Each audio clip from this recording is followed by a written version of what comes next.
गोपाल कहता है, सर देखा आपने, हम तो पहले ही कह रहे थे कि आहाना मैडम बहुत शातिर है, ये समाज सेवा नहीं बल्कि घर सेवा कर रही हैं, सरकारी पैसा अपने ससुराल वालों की जेब में डालना चाहती हैं, ये सीधा सीधा फ्रॉड है सर, फ्रॉड। रूपा भी आग में घी डालते हुए कहती है, हाँ सर, इसने हमसे झूठ बोला, आपसे झूठ बोला, ये अपने पद का फायदा उठा रही है, इसे तो तुरंत टर्मिनेट करना चाहिए। बॉस जो अपनी ईमानदारी के लिए जाने जाते हैं, इन तीनों की बातों में आ जाते हैं। उन्हें लगता है कि आहाना ने उनके भरोसे को तोड़ा है। वो गुस्से से लाल हो जाते हैं। बॉस आहाना की आंखों में देखते हुए पूछते हैं, आहाना बस हाँ या ना में जवाब दो, क्या वो लोग तुम्हारे घर वाले हैं?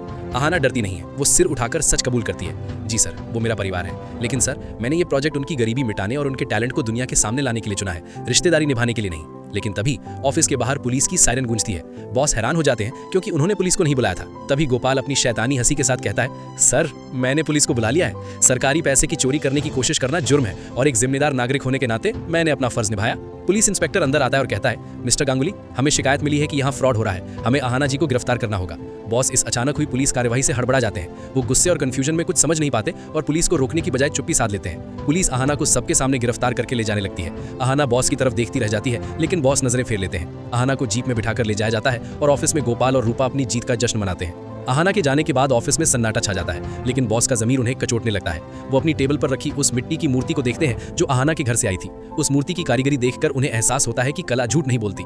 तभी बॉस गुस्से में गोपाल को कैबिन में बुलाते हैं। वो टेबल पर हाथ पटक कर चिल्लाते हैं, गोपाल, तुम्हें पुलिस बुलाने का अधिकार किसने दिया? मैं इस ऑफिस का बॉस हूँ, तुमने प्रोटोकॉल तोड़ा है। गोपाल हकलाने लगता है। बॉस समझ जाते हैं कि ये न्याय नहीं बल्कि गोपाल की पर्सनल दुश्मनी थी। बॉस को याद आता है कि कैसे दुर्गा देवी और बाकी औरतों ने मेहनत से काम किया था। उन्हें अपनी गलती का एहसास होता है कि उन्होंने एक होनहार कर्मचारी को साजिश का शिकार होने दिया।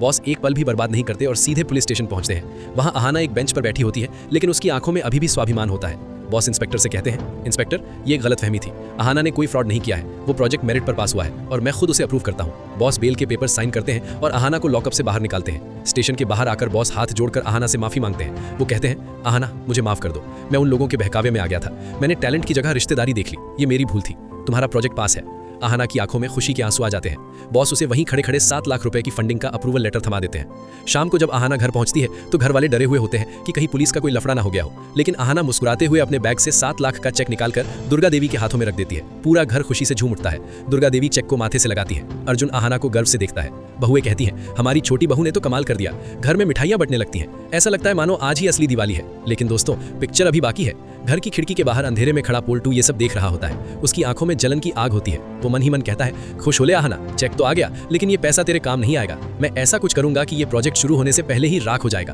पोल्टू अब मूर्तियों को नुकसान पहुंचाने या रॉ मटेरियल में गड़बड़ करने का प्लान बना रहा है। क्या आहाना पोल्टू की इस नई चाल को रोक पाएगी या 7 लाख मिलने के बाद भी हाथ खाली रह जाएंगे? ये देखना बहुत रोमांचक होगा। दोस्तों, आपको क्या लगता है, क्या बॉस को गोपाल और रूपा को नौकरी से निकाल देना चाहिए? कमेंट में जरूर बताएं और चैनल को सब्सक्राइब करें।